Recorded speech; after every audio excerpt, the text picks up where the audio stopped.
Hello, chemistry students. Our Unit 1 lesson today is Module 2, Lesson 2, and it's called Changes in Matter.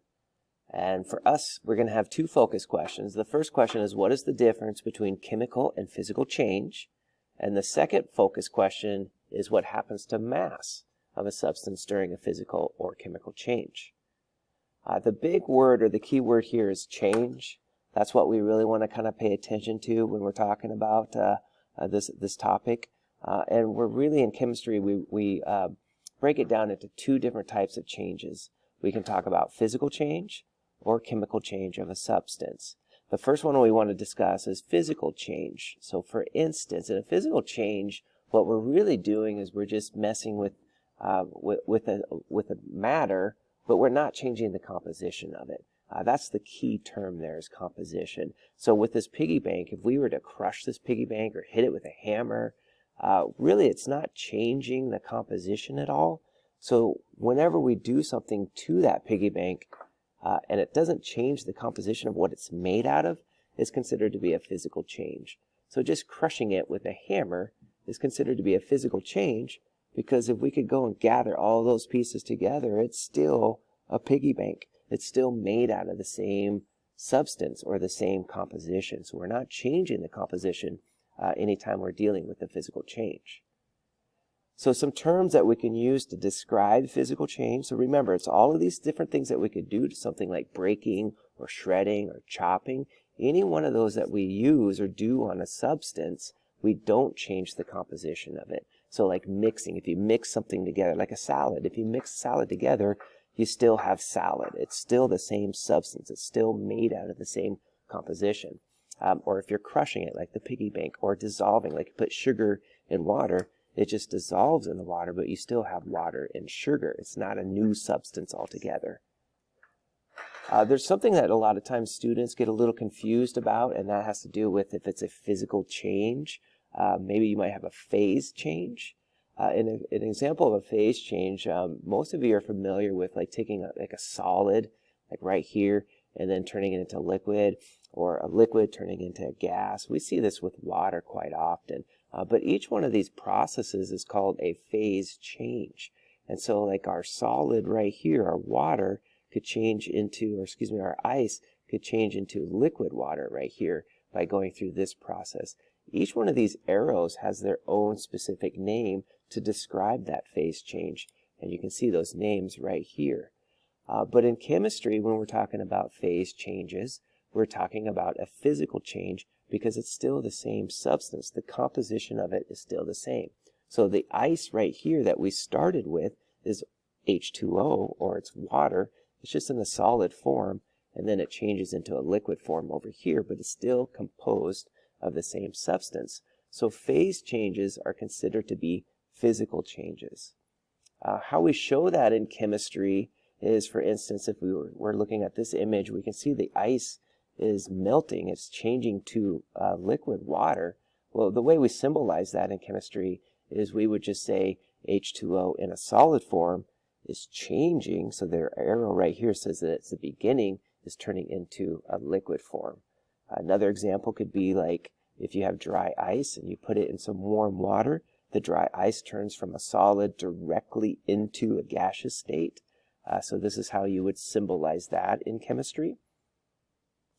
Another example could be taking some sodium acetate. And sodium acetate is liquid. Out here you can see the liquid, and then it starts to crystallize. And so it's going from a liquid into a solid. So this is how you would symbolize that in chemistry. So you can see we have liquid sodium acetate, we have solid sodium acetate. It's changing phases, but the composition of what it's made out of, so NaC2H3O2, is still Na2C2H3O2 on the right-hand side. So we've changed the substance as far as its state, but we haven't changed the composition of it. And so that's the key to understanding physical change, is it's without changing its composition. So that begs to differ, or begs to ask the question, well, what happens if we do change the composition? Well, in that case, if we have a different composition, then we're talking about a chemical change. And in a chemical change, a good example is when some of you have learned about photosynthesis. That's actually a chemical change. We started with some substance like carbon dioxide and water, and we put it in a plant, and then the plant is able to take that carbon dioxide and water, and it changes it into a new substance altogether. Over here, there's glucose and oxygen. So at the beginning, we had CO2 and water, but now their composition of CO2 and water changes to new substances altogether. So therefore, we have a different substance, and that would be called a chemical change. So these are examples of how we write all those different chemical changes. And in chemistry, when we're talking about chemical change, we actually are referring to chemical reactions. So what you see written up here in the top left are a bunch of examples of chemical reactions. Every one of those chemical reactions goes through a chemical change. One general way of writing this in chemistry is to start with the reactants on the left-hand side and the products on the right-hand side. So the arrow separates the beginning state and the ending state. That's a general way to represent a chemical reaction. We also can start talking about how we recognize if a chemical reaction has occurred. And what we would do in that case, like with the photosynthesis, how do we know a chemical reaction occurred?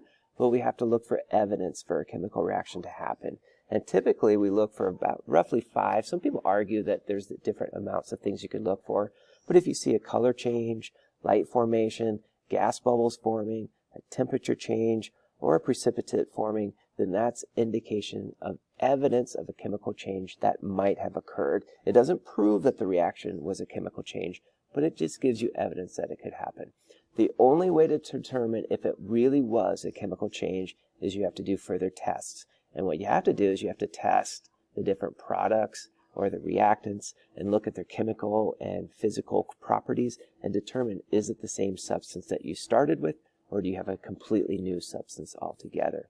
If it's a completely new substance, then you had a chemical change. But if it was the same substance, maybe in a different state, then it was a physical change. Finally, for conservation of mass, really what conservation of mass is backing up the law of conservation of mass that states that matter cannot be created nor destroyed in a chemical reaction. It is conserved. So we can mathematically represent that with our chemical reaction right up here. And we can say that the mass of the reactants is always going to be equal to the mass of the products. So no matter what, the mass will not change. So that takes us back to our focus question. What was the difference between chemical and physical change? And finally, what happens to the mass of a substance during a physical or chemical change?